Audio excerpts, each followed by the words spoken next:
कि इस्लाम के करीब आने से इज्जत मिलती है। इज्जत का मियार इस्लाम में बड़े बाप का बेटा होना नहीं है कि बड़े बाप का बेटा हो गया तो बड़ा इज्जतदार हो गया। दौलत का को मियार इस्लाम ने इज्जत के लिए नहीं बनाया कि बड़े दौलतमंद आप हैं तो बड़े इज्जत वाले हैं। बड़े पोस्ट, बड़े रुतबे, बड़े ओहदे को इस्लाम ने इज्जत का मियार नहीं बनाया कि अगर आप बड़े पोस्ट पे हैं, बड़े ओहदे पे अगर आप हैं तो आपको इज्जत मिल जाएगी, ऐसा हरगिज नहीं है। बड़े खानदान से आपका ताल्लुक है तो इज्जत वाले हैं, ऐसा हरगिज नहीं है। अल्लाह रब्बुल इज्जत फरमाता है इन्ना अकरमकुम इंदल्लाहि अत्काकुम, अल्लाह के नजदीक सबसे ज्यादा बाइज्जत, सबसे ज्यादा मुकर्रम वो है जो अल्लाह से सबसे ज्यादा करने वाला है। कि सहाबी रसूल से लोग पूछ रहे हैं कि हुजूर आपके नजदीक सबसे बड़ा आलिम कौन होता है? क्या बड़ी बड़ी तकरीरें करने वाला सबसे बड़ा आलिम है? मिंबर तोड़कर, कुर्सी तोड़कर, माइक फाड़कर चीखने वाला वो सबसे बड़ा आलिम है? बड़ी बड़ी किताबें पढ़ने वाला, बड़े बड़े मंतिक फलसफा झाड़ने वाला, क्या वो बड़ा आलिम है? सुनिए, फरमाते हैं सबसे बड़ा आलिम वो है जो आई हो तो वीडियो को लाइक करें, शेयर करें, और अगर हमारे चैनल पर नए आए हों तो चैनल को जरूर सब्सक्राइब करके बेल आइकन को भी जरूर दबाएं ताकि हमारी नई आने वाली वीडियो आप तक जरूर पहुंचे। आज के इस जुमतुल मुबारक के दर्स में हमारे खिताब का उन्वान और मौजू जो है वो इज्जत का राज और इज्जत का हुसूल ये है। इस मौजू पर खिताब के लिए मैंने किताब शिफा कुरान मजीद से सूरह मुनाफिकून की आयत नंबर 8 के एक जुज़ की तिलावत करने का शर्फ हासिल किया है। सबसे पहले अल्लाह रब्बुल इज़्ज़त की बारगाह में दुआ करता हूँ कि मौला करीम मेरे दिल में हक़ पैदा फरमाए, ज़बान से हिकमत भरे जुमले सादिर फरमाए और उन जुमलों को दिलों में उतरने की तासीर अता फरमाए। आमीन आमीन या रब्बल आलमीन बिजाहि सय्यिदिल मुरसलीन। अल्लाह रब्बुल इज़्ज़त इरशाद फरमाता है वलिल्लाहिल इज़्ज़तु वलिरसूलिही वलिल मोमिनीन, कि बेशक इज़्ज़त अल्लाह के लिए है, बेशक इज़्ज़त अल्लाह के रसूल, अल्लाह के हबीब के लिए है, और बेशक इज़्ज़त जो अल्लाह और उसके रसूल के बन कर रहें, जो अल्लाह और उसके रसूल के हो जाएं, इज़्ज़त उनके लिए है। वलाकिन्नल मुनाफिकीन ला यालमून, लेकिन जो मुनाफिक हैं, जिनके दिलों को निफाक का रोग लग चुका है, जिनके दिल, जिनके मन ईमान के नूर से खाली हैं, उन्हें यह राज समझ में नहीं आएगा। तो अल्लाह रब्बुल इज़्ज़त ने इज़्ज़त के हवाले से क्या फरमाया कि इज़्ज़त अल्लाह के लिए है, अल्लाह के रसूल के लिए है। जो अल्लाह और उसके रसूल के बन जाएं, इज़्ज़त उनके लिए है। इज़्ज़त एक इतना मशहूर और मारूफ लफ्ज़ है जिसे हम लोग अक्सर व बेशतर रोज़मर्रा की ज़िंदगी में हर रोज़ सुनते रहते हैं। बड़ा मशहूर लफ्ज़ है इज़्ज़त। इज़्ज़त के हुसूल के लिए लोग हज़ारों पापड़ बेलते हैं इज़्ज़त को हासिल करने के लिए, और जो होते नहीं हैं दुनिया के सामने वो बनकर दिखाने की कोशिश करते हैं और बहुत ज़्यादा दिखावा करते हैं ताकि लोग हमें इज़्ज़त वाला कहें, इज़्ज़त वाला समझें, इज़्ज़त वाला जाने। कोई मालो दौलत के जोर पर इज़्ज़त को हासिल करना चाहता है, कोई ओहदे और मनसब की बुनियाद पर इज़्ज़त को पाना चाहता है, कोई अपनी ताकत, अपनी कुव्वत को लगाकर इज़्ज़त को छीनना चाहता है, और कोई किसी के सामने आजिज़ी इख्तियार करके, हाथ जोड़ करके इज़्ज़त को लेना चाहता है। जबकि हकीकत यह है कि इज़्ज़त ना तो छीनी जा सकती है, इज़्ज़त ना तो खरीदी जा सकती है, इज़्ज़त ना तो ली जा सकती है, बल्कि इज़्ज़त हकीकत में अल्लाह रब्बुल इज़्ज़त का एक ऐसा तोहफा है, वो जिसे चाहता है उसे इज़्ज़त अता कर देता है। फरमाता है व तुइज़्ज़ु मन तशा व तुज़िल्लु मन तशा बियदिकल खैर, कि बेशक अल्लाह जिसे चाहता है इज़्ज़त देता है, जिसे चाहता है जलील और रुस्वा कर देता है, और सारी भलाइयां उसी के दस्ते कुदरत में है। मगर इस्लाम ने अपने मानने वालों को इज्जत हासिल करने के कुछ रास्ते बताए, कुछ तरीके बताए हैं कि जिन तरीकों को इस्तेमाल करके आदमी इज्जत वाला बन सकता है। कुछ रास्ते बताए हैं जिस रास्ते पर चलकर इज्जत अपने हवाले इंसान कर सकता है। इस्लाम ने बताया कि अगर वाकई दुनिया में इज्जत वाली जिंदगी गुजारना चाहते हो, अगर चाहते हो कि दुनिया में तुम्हारा नाम बाकी रहे, दुनिया में तुम्हारा नाम जिंदा रहे और इज्जत के साथ तुम्हें लोग याद करें, तो तुम्हें ये काम करना पड़ेगा, तब जाकर के इज्जत तुम्हें मिलेगी। ये इस्लाम ने बताया है। तो बड़े तवज्जो के साथ उन चीजों को समझने की कोशिश करें जिसमें वाकई इज्जत रखी हुई है, वरना हमारा हाल यह है कि अल्लाह ने इज्जत कहीं और रखी है, हम उसे तलाश कहीं और कर रहे हैं।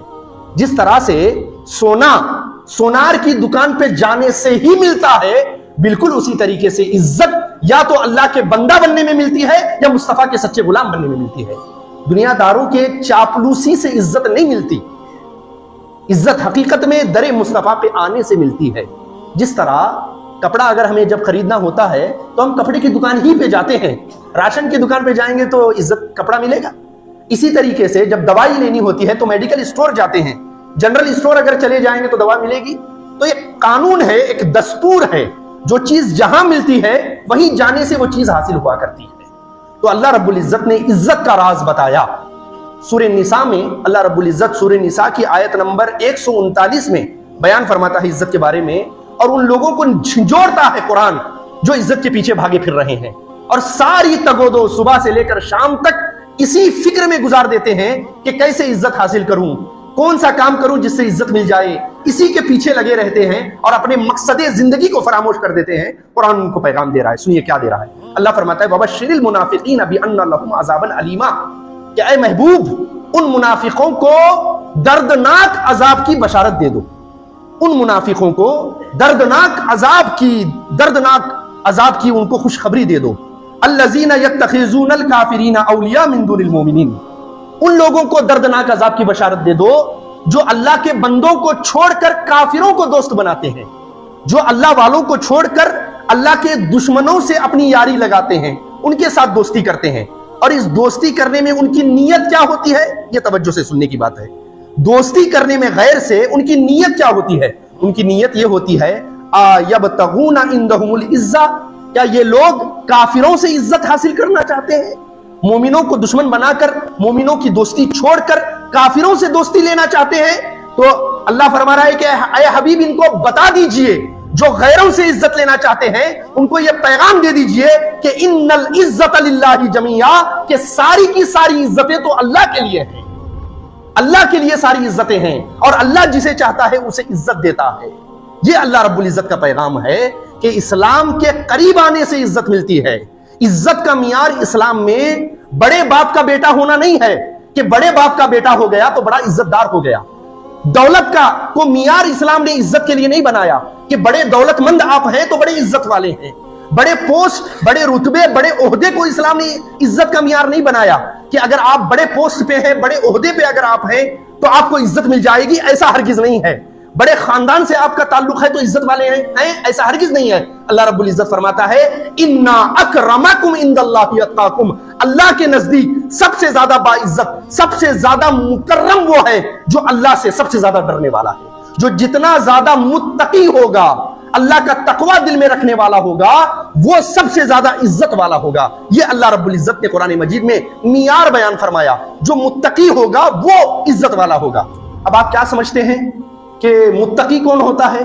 सिर्फ नमाज पढ़ने वाला मुत्तकी नहीं होता, सिर्फ बड़ी बड़ी दाढ़ी रख लेके जुब्बा कुब्बा साफा पहनने वाला मुत्तकी नहीं होता, हाथ में हर वक्त तस्बीह भांजने वाला मुत्तकी नहीं होता, बल्कि मुत्तकी हकीकत में अल्लाह से डरने वाला, उस काम से बचने वाला जिससे अल्लाह रसूल नाराज होते हैं, वो शख्स मुत्तकी होता है। हजरत अब्दुल्लाह इब्न मसूद से किसी ने पूछा कि हुजूर बड़ा आलिम कौन होता है, किसे हम बड़ा आलिम समझें? ये सहाबी रसूल से लोग पूछ रहे हैं कि हुजूर आपके नजदीक सबसे बड़ा आलिम कौन होता है? क्या बड़ी बड़ी तकरीरें करने वाला सबसे बड़ा आलिम है? मिंबर तोड़कर, कुर्सी तोड़कर, माइक फाड़कर चीखने वाला वो सबसे बड़ा आलिम है? बड़ी बड़ी किताबें पढ़ने वाला, बड़े बड़े मंतिक फलसफा झाड़ने वाला, क्या वो बड़ा आलिम है? सुनिए, फरमाते हैं सबसे बड़ा आलिम वो है जो अल्लाह की नाराजगी से सबसे ज्यादा बचता है। अल्लाह के नजदीक वो सबसे बड़ा आलिम है, वो सबसे बड़ा आलिम है। इसी तरह इज्जत वाला भी वो है जो अल्लाह और उसके रसूल को राजी करना चाहता है, जो अल्लाह और उसके रसूल के नजदीक सबसे ज्यादा मुत्तकी परहेजगार है, वो सबसे ज्यादा इज्जतदार है।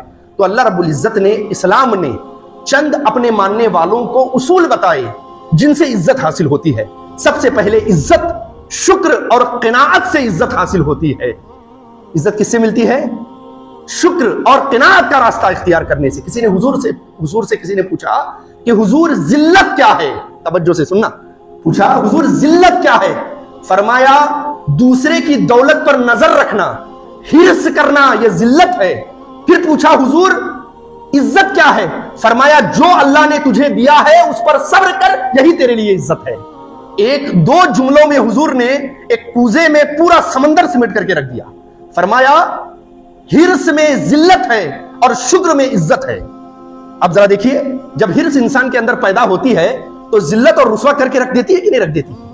आप दूसरों के दरवाजे पे जाएंगे, मजबूरी सुनाएंगे, अपना दुख दर्द उसे बताएंगे, दुनिया हंसेगी। ये है हिर्स, उसके पास वो है तो मैं भी हासिल कर लूं। हराम को हराम इंसान नहीं समझता, हलाल को हलाल नहीं समझता। हुजूर ने एक जुमले में फरमा दिया, हिर्स में जिल्लत है, अल्लाह के शुक्र में इज्जत है। जो अल्लाह ने दिया है उस पर आप राजी हो जाएं, कोई माई का लाल आपको जलील और रुसवा करके नहीं रख सकता। फिर हुजूर सल्लल्लाहु अलैहि वसल्लम ने कसम खा के फरमाया, कसम खा के 3 बातें इरशाद फरमाई, जिसके अंदर ये चीजें आ जाएंगी उसे इज्जत मिल जाएगी। 3 कस्में खाई, 3 चीजें बयान फरमाई। सबसे पहली चीज कसम खा के फरमाई, सदका देने से नेमत कभी कम नहीं होती। जितना सदका देंगे नेमत बढ़ती चली जाएगी। अक्ल क्या कहती है? सीए क्या बताएगा कि अगर 1 लाख रुपए हैं, 10,000 अगर अल्लाह की राह में दे देंगे सदका, तो कितने बचे? 1 लाख में 10,000 देंगे तो 90 बचे। 10 कम हो गए कि नहीं? अक्ल बता रही है कम होंगे, सीए बताता है कम होंगे, लेकिन अल्लाह के हबीब फरमाते हैं सदका देंगे आंखों से लगेगा कम है, लेकिन हकीकत में अल्लाह रब्बुल इज्जत उसमें कई लाख की बरकत उतार देगा। कसरत अलग चीज है, बरकत अलग चीज है। कसरत बहुत को कहते हैं, बरकत थोड़े में भी अल्लाह अगर डाल दे तो उसे बरकत कहते हैं। तो फरमाया कसम खा के सदके से माल कभी कम नहीं होता। दूसरी चीज फरमाई हुजूर अलैहि सलाम ने, माजरत करने से इज्जत कम नहीं होती।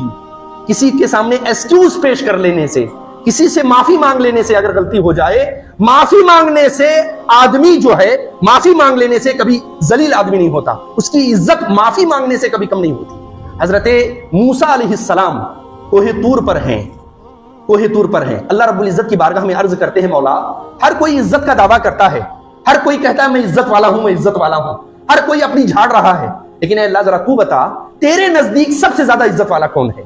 तेरे बंदों में सबसे ज्यादा इज्जत वाला तेरे नजदीक कौन है? हजरत मूसा अल्लाह से पूछते हैं। अल्लाह रब्बुल इज्जत वही फरमाता है, अल्लाह फरमाता है जो कुदरत के बावजूद किसी को माफ कर देता है, किसी को माफ कर देता है, वो मेरे नजदीक सबसे ज्यादा इज्जत वाला है।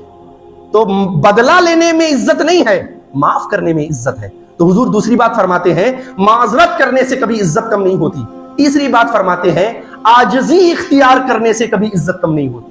हम समझते हैं जब तक हमारे नाम के नारे नहीं लगेंगे, लोगों को पता क्या चलेगा कि अल्लामा आए हैं, लोगों को पता कैसे चलेगा कि हजरत आए हैं? जब तक लोग आके तड़प करके हमारी गाड़ी का डोर नहीं खोलेंगे, लोगों को कैसे मालूम पड़ेगा कि इतने बड़े हजरत हैं, इतने बड़े इदारे के जिम्मेदार हैं? हम समझ रहे हैं अकड़ में इज्जत है।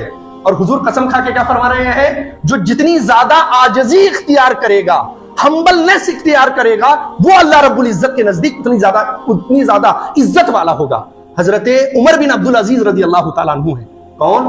खलीफतुल मुस्लिमीन, जो मुसलमानों के खलीफा हैं, जिन्होंने इस तरह हुकूमत की कि खुलफाए राशिदीन की खिलाफत का जमाना उन्होंने याद करा दिया। ऐसी हुकूमत की हजरत उमर बिन अब्दुल अजीज ने। वो है एक दिन अपने दफ्तर में काम कर रहे हैं, हुकूमत का कुछ काम कर रहे हैं, एक वफ्द आ गया, एक ग्रुप आ गया उनसे मुलाकात करने के लिए कहीं बाहर से। वो बादशाह का वफ्द था, बड़े इज्जतदार लोग उसमें थे। जब वो आए, आने के बाद आप काम कर रहे थे, रात हो गई थी, वक्त गुजर गया था, तो चिराग मध्यम होने लगा, कमजोर होने लगा। आपकी खिदमत में हर वक्त एक खादिम हुआ करता था कि किसी को लेटर ले जाके पहुंचाना है, किसी की बात ले आना है, किसी को बुलाना है, हर वक्त एक आपके सामने खादिम हुआ करता था। ज्यादा रात हो गई, आप काम कर रहे थे तो उसे नींद लग गई, वो सो गया। जब वफ्द आया, उन्होंने कहा कि हुजूर आपके सामने कुछ कागजात पेश करना है, जरा रोशनी कम है, अगर रोशनी बढ़ जाती तो अच्छा होता। हजरत उमर बिन अब्दुल अजीज, जिनकी आधे से ज्यादा दुनिया पर हुकूमत है, किसी स्टेट के हुक्मरान की बात नहीं कर रहा, आधी दुनिया से ज्यादा पर जिनकी हुकूमत है, आधी दुनिया से ज्यादा पर, वो हजरत उमर बिन अब्दुल अजीज।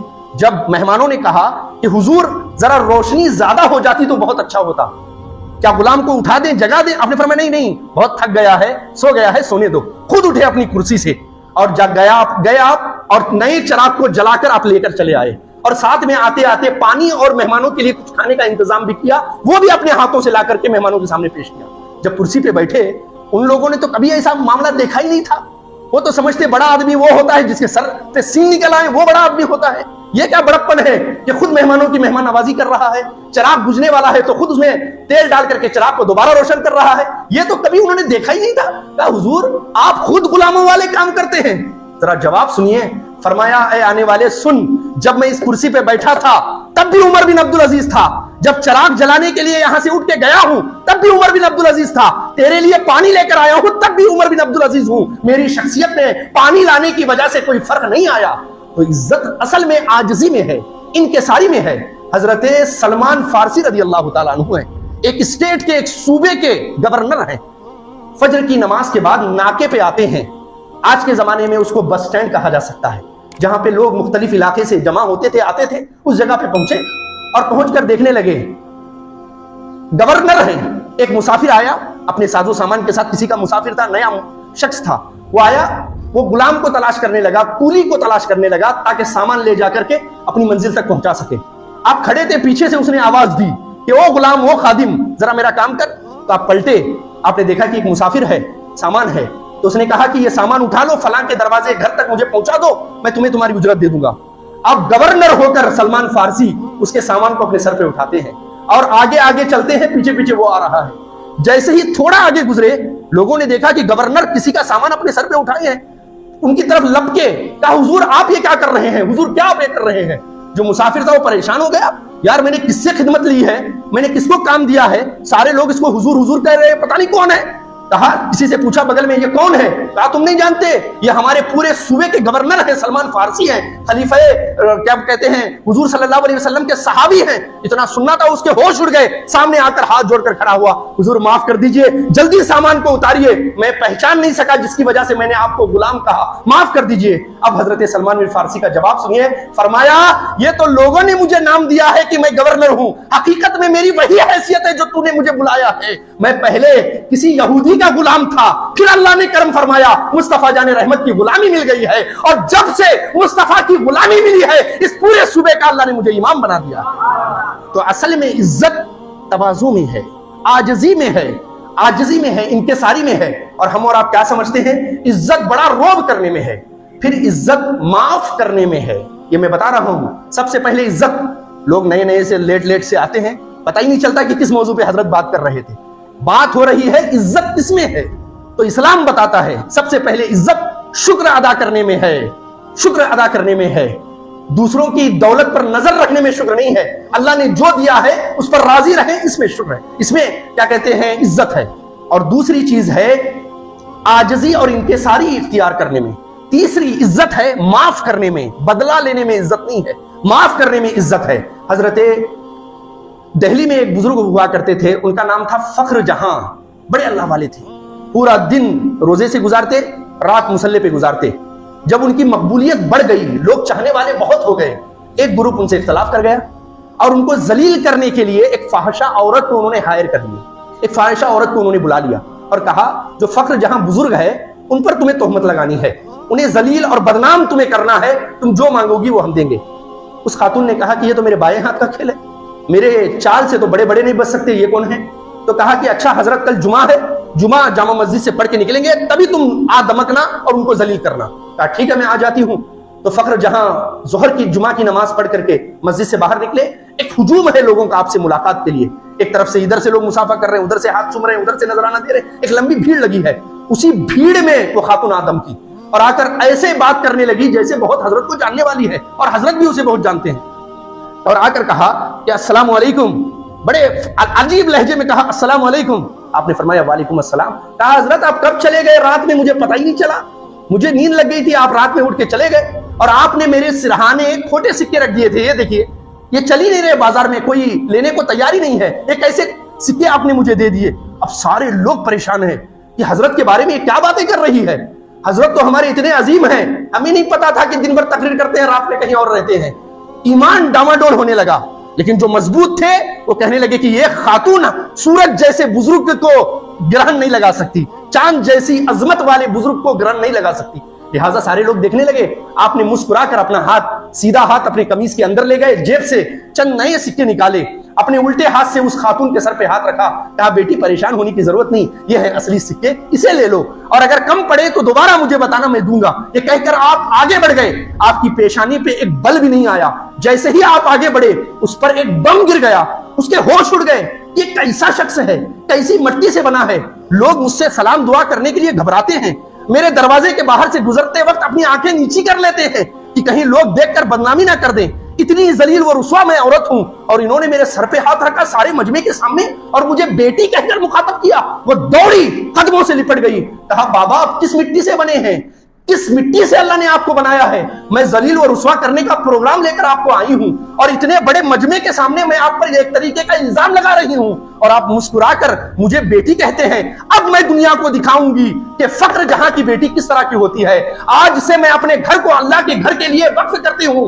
आज से मेरे घर पर कोई गुनाह नहीं होगा, या मेरे घर में अल्लाह के आजान की आवाज बुलंद होगी या मुस्तफा पर दरूद व सलाम की आवाज बुलंद होगी। मैं बनकर दिखाऊंगी कि फक्र जहां की बेटी कैसी होती है। यह है माफ करने की तासीर, इसमें है इज्जत। असल में अगर हजरत 4 लोगों को, मुरीदों को लगा देते कि इससे बदला ले लो, इसको घसीटो, इसको मारो, तो फिर वो नेमत, वो चीज उसे हासिल नहीं हो पाती। इसी तरह इमाम ज़ैनुल आबिदीन हैं, ज़ैनुस साजिदीन हैं, हजरत इमाम हसन हुसैन मुश्तबा रज़ी अल्लाह ताला अन्हु के बेटे हैं, शहजादे हैं, जो करबला में आखिरी अकेले बच गए थे कुछ लोगों ने। और इनकी शान ये है, तवज्जो से सुनिएगा, इनकी शान ये है कि ये फरमाते हैं अगर 1 महीने के लिए मैं उम्रा करने कभी ना जाऊं, गैप कर दूं 1 महीने से ज्यादा पर, तो खाने काबा खुद ख्वाब में आता है और कहता है, ऐ नबी के शहजादे कहां हैं, आ जाइए ताकि आपकी जियारत कर ली जाए। ये खाने काबा ख्वाब में आकर ज़ैनुल आबिदीन को कहता है। इतनी बड़ी शख्सियत है। एक दिन मस्जिद से निकले, कुछ लोगों ने खरीद लिया एक मुसाफिर को, कहा कि इस शख्स को आपको बुरा भला कहना है, गाली गलोच करनी है और इन पर इल्जाम लगाना है जब तक ये घर ना पहुंच जाए। अब इमाम ज़ैनुल आबिदीन अपने घर से निकले, अपनी मस्जिद से निकले, घर के लिए रवाना हुए। जैसे ही जा रहे हैं घर के लिए, अब वो शख्स जो सही से हजरत ज़ैनुल आबिदीन को जानता भी नहीं, सिर्फ रुपयों की लालच में आपको गाली गलोच, आपको बुरा भला कहना शुरू कर दिया। जैसे ही बुरा भला कहना शुरू कर दिया, आपकी रफ्तार तेज थी, आपने स्लो कर दी। सुनते आराम से इत्मीनान से जा रहे हैं और कभी कभी पलट के देख रहे हैं। वो शख्स कहता है, मुझ पर बम गिर रहा है कि मैं इतनी बुरी बातें कह रहा हूं और ये कोई रिएक्ट नहीं करते, कोई जवाब नहीं देते और इत्मीनान से स्लो जा रहे हैं। जब घर के करीब पहुंचे, फरमाया, मुझे लगता है नए आदमी हो, मुसाफिर हो, मैंने कभी पहले तुम्हें देखा नहीं है, लिहाजा बैठ जाओ, घबराने की जरूरत नहीं, आराम से बैठो, मैं बताता हूं। वो और परेशानी से देखने लगा, कान की तरफ मुंह किया हजरत इमाम ज़ैनुल आबिदीन ने। फरमाया, अल्लाह के बंदे, तूने सिर्फ वो बातें कही हैं जो तू जानता है, अभी तुझे उन बातों की खबर नहीं है, उन बुराइयों का इल्म नहीं है जो हकीकत में मेरे अंदर है। अभी तुझे वो बातें नहीं कही है, तूने तो उतनी बातें कही हैं जितनी तू जानता है। अभी इस मेरे अंदर इससे बड़ी ज्यादा खराबियां और ऐब मौजूद हैं। ये कहकर अंदर गए। वो कहता है, मेरे ऊपर बम पे बम गिर रहे हैं कि कैसा शख्स है, अपनी पाकी की गवाही देने की बजाय, सफाई देने की बजाय ये कहता है कि अभी तूने थोड़ा कहा है, मेरे अंदर तो इससे ज्यादा ऐब मौजूद है। अंदर गए, कुछ खाने पीने का सामान लाया, उसके सामने रखा, कहा कि अल्लाह के बंदे, मुझे लगता है तू मुसाफिर है, दूर से आया है, लिहाजा गाली और दे लेना बाद में, पहले कुछ पानी पी ले, इत्मीनान ले ले, उसके बाद मुझे गाली देना। उसने कदम पकड़े, कहा, हुजूर आप कौन हैं, आप क्या हैं, आपका क्या किरदार है? कहा, जालिम, ये तेरा किरदार है कि तू बगैर जाने मुस्तफा के शहजादे को बुरा भला कह रहा है, और ये मुस्तफा के खानदान का किरदार है कि वो गाली देने वालों के साथ भी हुस्न सलूक किया करते हैं और तुझे तोहफा देते हैं, क्योंकि मेरे बाबा हजरत अली ने फरमाया है कि अगर दुश्मन भी खानदान मुस्तफा के दरवाजे पर आए तो वो भी खाली हाथ नहीं जाना चाहिए, इसलिए मैं तेरे लिए नाश्ता और तेरे लिए सामान पेश कर रहा हूं। यह है माफी में असल इज्जत है, माफी में असल वकार है, माफी में असल अहमियत है, और हम समझ रहे हैं कि बदला लेने में असल इज्जत है। तो ये तीसरी चीज हो गई।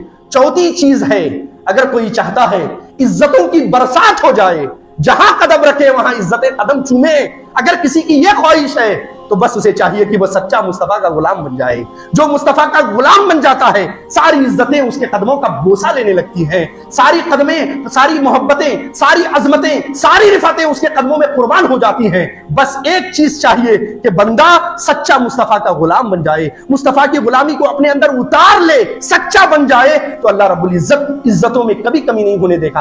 आप जरा दुनिया का जायजा लेकर देखें, कोई आलिम नहीं है, फाजिल नहीं है, बड़ा अल्लामा नहीं है, लेकिन सिर्फ सर पे साफा बांधता है, उसकी दाढ़ी है, अगर रेलवे स्टेशन चला जाता है, बड़ी भीड़ है, बैठने के लिए सीट नहीं है, तब भी लोग इज्जत के साथ, हजरत यहां बैठिए, ट्रेन में जाता है, बस में जाता है, लोग इज्जत के साथ बैठने के लिए देते हैं। ये मुस्तफा की सिर्फ हुलिया अपनाने का नतीजा है। अगर जरा अंदाजा करें, सरापा अगर मुस्तफा का गुलाम बन जाएगा तो उसके साथ क्या होगा, उसकी कितनी अहमियत दुनिया की नजर में बढ़ती हुई नजर आएगी। हजरत सलमान फारसी रज़ी अल्लाह ताला अन्हु है, गवर्नरों के साथ मीटिंग हो रही है, दूसरे इलाके से जो अभी मुसलमान नहीं हुए हैं, ऐसे लोग भी आपके साथ मीटिंग के लिए आए हुए हैं, खाना तनावुल फरमा रहे हैं। इस्लाम का तरीका है, जब खाना खा रहा हो आदमी, दस्तरखान पे कुछ दाने गिर जाएं, दस्तरखान पाक होता है, साफ होता है, और बिछाया इसलिए जाता है ताकि गलती से अगर कोई चीज गिर जाए उसे जाया ना होने दिया जाए, दोबारा उठाकर खा लिया जाए।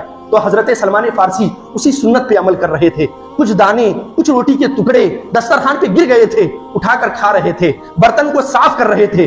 बगल से एक खादिम ने कान में कहा, हुजूर बड़े बड़े गवर्नर बैठे हैं, बड़े बड़े इलाके के उमरा बैठे हैं, ये आप क्या कर रहे हैं? वो क्या सोचेंगे कि इस्लाम का गवर्नर, मुसलमानों का गवर्नर, उसे खाने के लिए रोटी भी नहीं है, गिरी हुई चीज को उठाकर खाता है। अब अगर सलमान फारसी चाहते, कान में कह सकते थे, नादान ये हुजूर की सुन्नत है, तू मुझे हुजूर की सुन्नत से रोकता है, ये कह सकते थे। जज्बे में आए, अपने साफे को उतारा, कहा नादान मैं इन दुनिया वालों के लिए नबी की सुन्नत को छोड़ दूं। सलमान वो है जो मदीने में लोगों की खजूरें उठाता था, आज जो इज्जत की पगड़ी अल्लाह ने दी है, ये मुस्तफा की सुन्नत पर अमल की वजह से दी है, मुस्तफा की गुलामी की वजह से दी है, मुस्तफा की सच्ची मोहब्बत की वजह से दी है। तो क्या चाहता है, मैं दुनियादारों के लिए मुस्तफा की प्यारी सुन्नत को छोड़ दूं?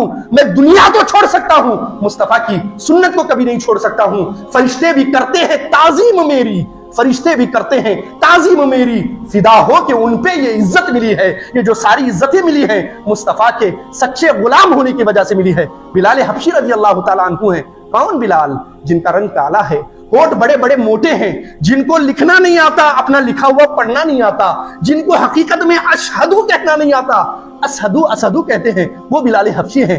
हुजूर का विसाल हुआ, दिल मदीना में लग नहीं रहा कि जिसको देखकर अशहदु अन्ना मुहम्मदन रसूलुल्लाह कहते थे वो नाम सामने नजर ही नहीं आ रहा। लिहाजा मदीना छोड़कर अपने वतन चले जाते हैं।